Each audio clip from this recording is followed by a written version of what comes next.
Imagine being crowned emperor of the largest population on Earth before you could even talk properly. Imagine a golden throne, 1,000 servants, an army of eunuchs bowing to you, and a title passed down for over 2,000 years, all of it handed to a 2-year-old boy who was probably just crying for his mother and his toys. Now imagine losing every single bit of it, not slowly, not over generations, but almost overnight. And then imagine spending the rest of your life bouncing between empty palaces, foreign puppet thrones, freezing prison camps, and finally, quietly, a job trimming plants in a public garden in Beijing. That is the story of Puyi, the last emperor of China.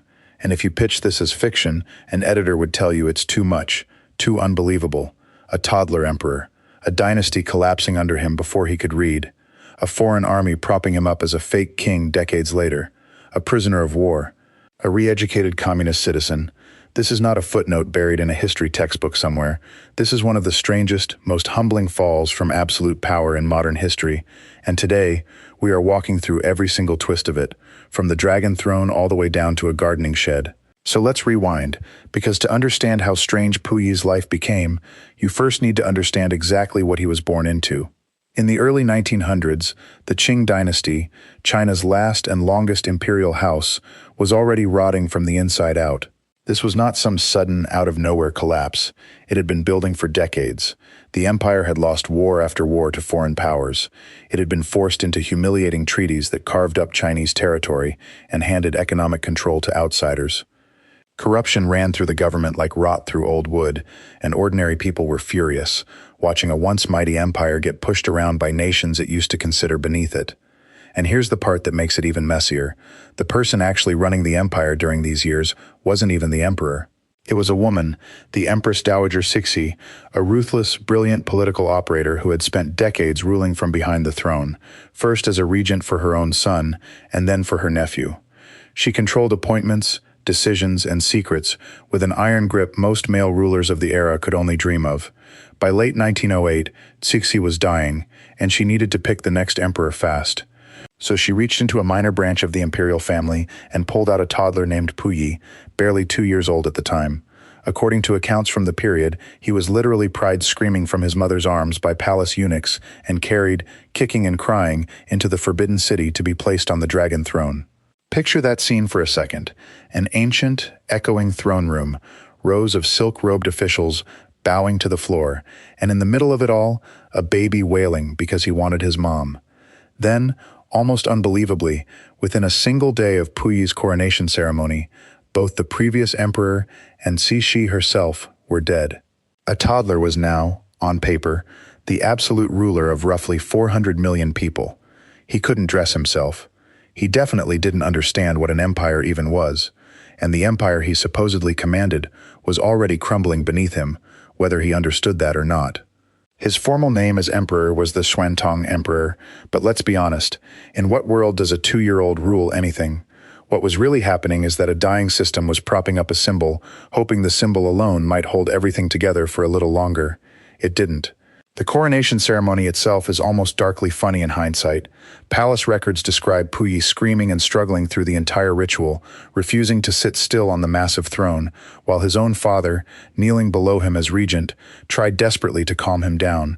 According to court accounts, his father whispered something like, "It's almost over, it's almost over," trying to soothe the toddler through what was supposed to be one of the most sacred ceremonies in the empire. Some officials in attendance reportedly took the boy's tears and tantrum as a terrible omen for the dynasty's future. Given what happened 3 years later, you could argue they weren't exactly wrong. Here's the thing most people never realize about Puyi. His actual reign barely lasted longer than a toddler's attention span. By 1911, just 3 years after he took the throne, revolution swept across China like wildfire. Province after province began declaring independence from imperial rule, one after another, almost like dominoes falling in slow motion. Republican revolutionaries, inspired by ideas of democracy and modernization, had simply had enough of a crumbling, foreign-humiliated monarchy. In February of 1912, Puyi's regents signed the official abdication papers on his behalf. He was 6 years old. 6. He didn't write his own name on that document. He didn't understand what he was signing away. He probably just wanted to keep playing with his toy soldiers. One moment he was the son of heaven, the supposed ruler of all under heaven. The next moment, he was a private citizen carrying a fancy, empty title and absolutely no real power. But here's the strange, almost cinematic part, the piece that makes this story so different from basically every other fallen monarchy in history. The new Republic of China didn't execute him. They didn't exile him overseas. They barely even punished him at all. Instead, under a special agreement, they let him keep living inside the Forbidden City, surrounded by servants, tutors, and hundreds of eunuchs, functioning as a kind of ceremonial ghost, haunting the ruins of the old empire. He kept his title, he kept his palace grounds, he just lost his actual country. Think about how bizarre that is. Imagine losing your job, your entire company, your whole industry collapsing, but somehow still being allowed to live in the CEO's private office with your name still on the door, still being called boss by the janitorial staff, while outside the building the whole business world has moved on without you. That's basically what happened to young Puyi. He grew up as an emperor with no empire, wandering the ruins of a fallen dynasty. He had a Scottish tutor named Reginald Johnston who taught him English, Western history, and even introduced him to bicycles, something the ancient palace grounds had never seen before. Puyi reportedly loved riding that bicycle so much he had palace workers cut down some of the raised thresholds and doorways just so he could ride through more of the Forbidden City without stopping. He wore Western suits sometimes. He got round, wire-rimmed glasses, something considered shockingly modern for an emperor, since older court officials worried it made him look weak or foreign rather than dignified. He read foreign newspapers smuggled in by his tutor and started dreaming, quietly, about a world outside palace walls. Johnston even nicknamed him Henry, after King Henry V during their English lessons, and the name stuck. For years afterward, in letters and in Western press coverage, the deposed Emperor of China was casually referred to as Henry Puyi, a strange little collision between two completely different cultures happening inside the walls of a supposedly untouched ancient palace.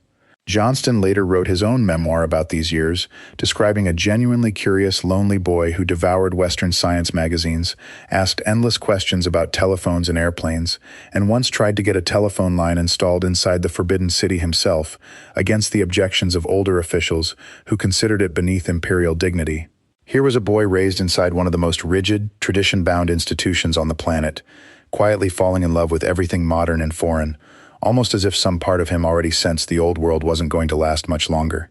Meanwhile, the eunuchs who still served him were slowly being caught stealing and selling off priceless imperial treasures behind his back, treasures that had accumulated over centuries simply because the old system of accountability had completely fallen apart. At one point, a mysterious fire broke out in one of the palace treasure houses, conveniently right as investigators were closing in on the theft. Nobody proved exactly who started it. Everybody suspected the eunuchs were covering their tracks. Furious and shaken by the fire, Puyi did something drastic in 1923. He expelled almost the entire eunuch population from the Forbidden City in a single sweep, ending a tradition that had existed inside Chinese palaces for over 2,000 years. Picture it. Hundreds of men who had spent their whole lives, and in many cases given up their entire families to serve inside those walls, suddenly turned out onto the street with almost no warning and nowhere to go. It was one of the only genuinely decisive things the young Puyi ever did on his own initiative, and it says a lot about how isolated and betrayed he must have felt, surrounded his whole life by people quietly stealing from him. Around this same period, in a decision that had absolutely nothing to do with him personally, Puyi was married off at 16, in an arranged ceremony, to two women at once, Empress Wanrong, chosen for her family's status, and a secondary consort named Wenxiu, chosen almost as a political afterthought. He had never met either of them before the ceremony. He later admitted in his memoirs that he barely knew what marriage even meant at that age, that the whole event felt more like another palace ritual performed on him, rather than for him. No different, really, from the coronation years earlier. Now, you'd think losing an empire once would be the strangest chapter of anyone's life. For Puyi, it's not even close. In 1924, a warlord's army stormed into Beijing and forced Puyi out of the Forbidden City entirely, revoking the old agreement that let him live there. With nowhere left to go and his old world collapsing around him a second time, he fled to the Japanese concession in the city of Tianjin, a foreign-controlled zone technically inside China, but run by Japanese authorities. He lived there for years, technically just a private citizen with an empty title, but still quietly, stubbornly dreaming of getting his throne back someday. And that exact dream, that need to be an emperor again, is precisely what Japan used against him. In 1931, Japan invaded and occupied Manchuria, a vast, resource-rich region in northeastern China. Instead of ruling it directly as an obvious colony, Japanese officials came up with something colder and far more clever: install a puppet government and put a real legitimate-sounding emperor's face on top of it to make the whole thing look less like an invasion and more like a restoration. So in 1932, they offered Puyi the throne of a brand new state they called Manchukuo. He said yes. Now, was this a genuine comeback? Not even close. Puyi had no independent army, no real government ministries answering to him, no actual authority over anything that mattered. Japanese advisors sat in literally every ministry office, made every meaningful decision, and controlled every single lever of power behind a thin curtain of Chinese-sounding titles. Puyi was a figurehead in the most literal sense of the word, a man wearing an emperor's crown while someone else, somewhere else, pulled every single string. He later described this period, in his own memoirs, as feeling like a bird kept in a beautifully decorated cage. He had ceremonies. He had elaborate uniforms covered in medals. He had a palace with guards standing at attention, all the costume of real power, but he couldn't leave the grounds without permission. He couldn't make one genuine decision without a Japanese officer's approval standing just off to the side. He was essentially trading one kind of captivity, life as a symbolic ex-emperor, for another, life as a symbolic puppet emperor, except this time he was actively helping a foreign occupying power legitimize its brutal control over his own people. And it wasn't just political theater either. There were real, human costs behind the curtain. Puyi's own household became a place of constant paranoia. His younger brother Puyi married a Japanese noblewoman as part of a deliberate political arrangement designed to tie the two families together and, many historians believe, position a future half-Japanese heir closer to the Manchukuo throne. Puyi's own wife, Empress Wanrong, spiraled into opium addiction during these years, isolated and miserable inside a palace that functioned more like a gilded prison than a home. Rumors even circulated, never fully proven, that a child born to her was quietly disposed of by Japanese handlers because it complicated their political plans. True or exaggerated, the fact that people believed it tells you everything about the atmosphere Puyi was trapped inside. Wanrong herself had once been considered one of the most elegant, cosmopolitan women in Beijing, fluent in English, fond of Western fashion and photography, someone who might have thrived almost anywhere else. Watching her decline inside a puppet palace, cut off from real friends, real purpose, and real freedom, became one of the quiet tragedies running underneath the entire Manchukuo period. Puyi, by his own later admission, felt powerless to help her, trapped himself, and increasingly focused on his own survival rather than hers. By the final years of the state, palace staff described her wandering the corridors largely alone, a former socialite reduced to a ghost inside someone else's political theater, not unlike the role Puyi himself had been forced into. Every single day of his reign in Manchukuo, Puyi was shadowed by a Japanese army officer named Yoshioka Yasunori, officially listed as a court attendant, but functioning in reality as his personal handler and watchdog. Yoshioka sat in on nearly every meeting, screened every visitor, and reported Puyi's private conversations straight back to Japanese military command.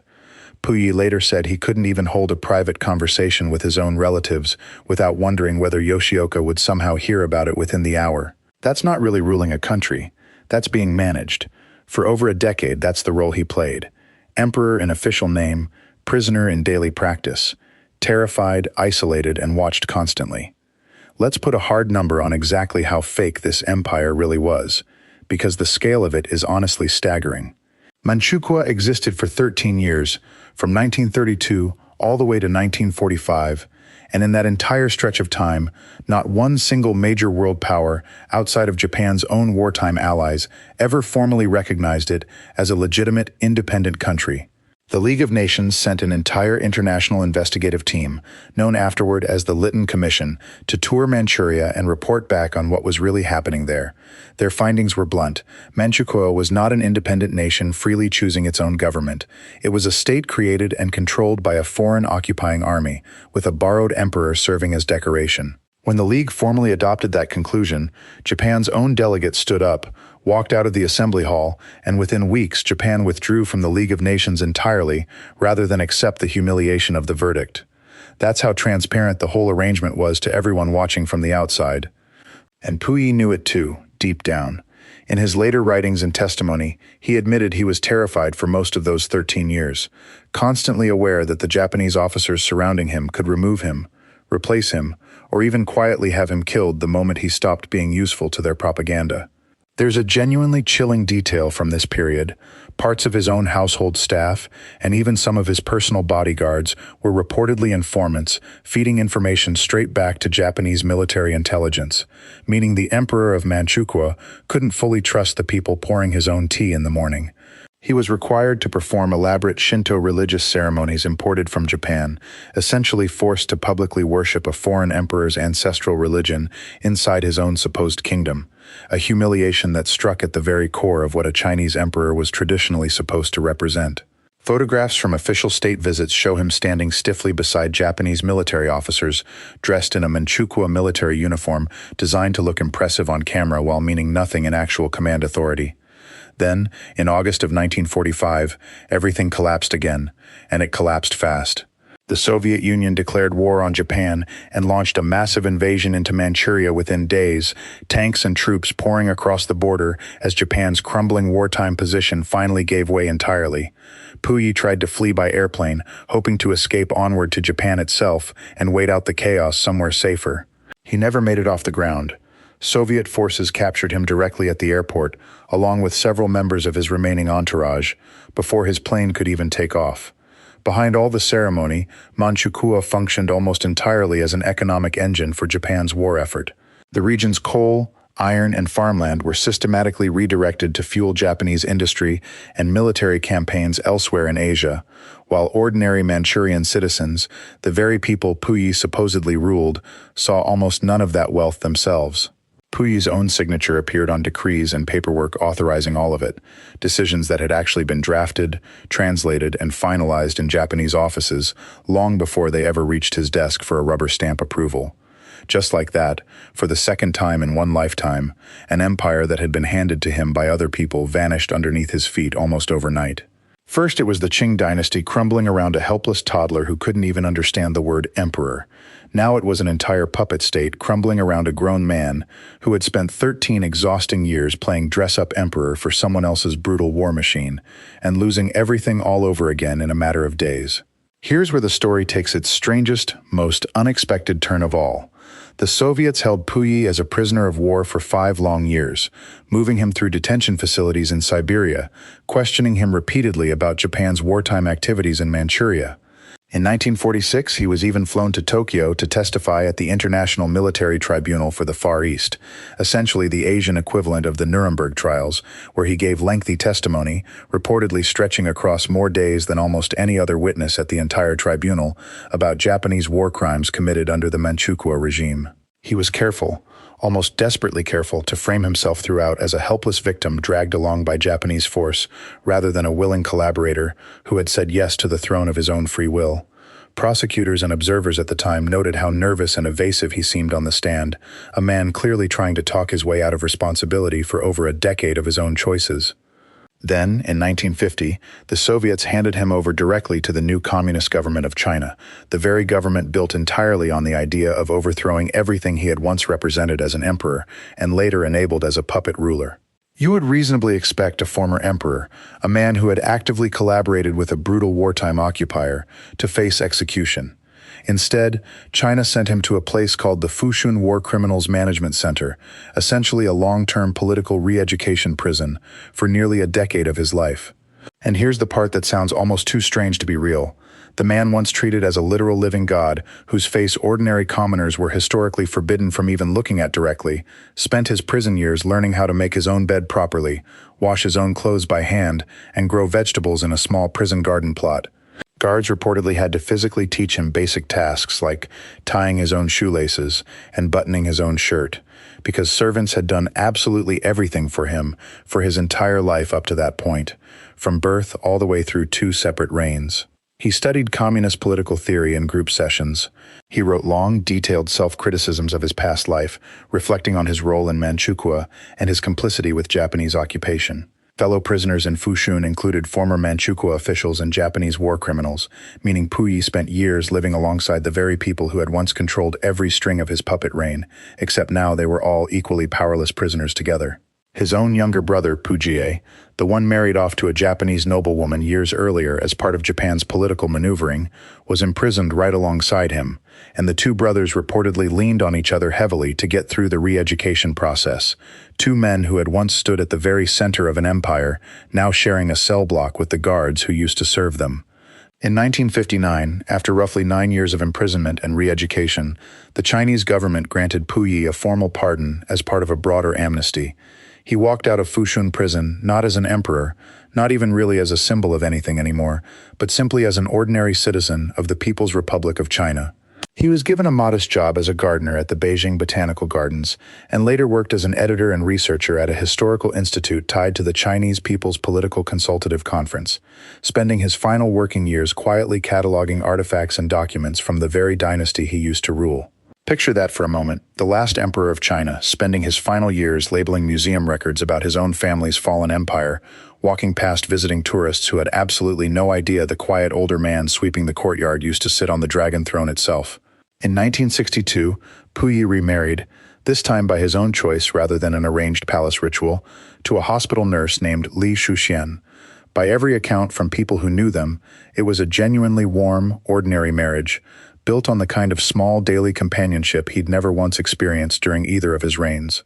He also wrote, with help from state editors, a memoir titled From Emperor to Citizen, which became something of a sensation both inside China and internationally, precisely because readers couldn't quite believe a real human being had lived through all of it. Foreign journalists occasionally sought him out for interviews in his final years, and by most descriptions he came across not as bitter or grand, but almost startlingly plain and soft-spoken. A mild-mannered man who talked about his old life the way someone might describe a strange dream they once had. So let's recap everything that actually happened here, because it's genuinely a lot to take in. A toddler who couldn't dress himself became the absolute ruler of hundreds of millions of people. He lost that empire before he was even old enough to understand what an empire was. He grew up as a ceremonial ghost inside his own former palace, riding bicycles through the Forbidden City. He got handed a fake replacement empire by a foreign occupying army, and spent over a decade as a frightened, closely watched puppet in his own homeland. He lost that too, in a matter of days. He spent years as a prisoner of war, testified at an international war crimes tribunal, and then spent nearly a decade in a re-education prison, learning to tie his own shoelaces for the first time in his life. And he ended his final years as an ordinary gardener and archive worker in the very country that once required its citizens to bow at the mere mention of his name. Puyi died in 1967, quietly, from kidney cancer, in Beijing, largely unnoticed by a country in the middle of its own political turmoil during the early Cultural Revolution. No grand funeral procession, no imperial mourning rituals, just a man who had once been worshipped as a god on earth, buried like anyone else, in a public cemetery alongside ordinary citizens rather than in the elaborate imperial tomb complex where centuries of Qing emperors before him had been laid to rest. It's worth sitting with that contrast for a second. Every emperor before him, going back centuries, was buried beneath massive stone monuments, guarded by carved statues, mourned with weeks of formal court ritual. Puyi got a modest grave marker. That, in a strange way, might be the single most honest ending this story could have had. A man born into a system built entirely on the idea that he was different from everyone else, sacred, untouchable, semi-divine, who ended up proving, through the sheer chaos of his own life, that none of that was ever really true. There is genuinely no story in modern history quite like it. A fall from absolute, sacred, untouchable power, all the way down to complete, ordinary anonymity, and remarkably, it happened to the same man twice in one single lifetime. If you found this as wild as I did while digging into it, do me a favor and hit that like button, and subscribe if you want more stories like this one. There is so much more buried in history that sounds too strange to possibly be true, and I plan on bringing you every last bit of it. Thanks so much for watching, and I will see you in the next one.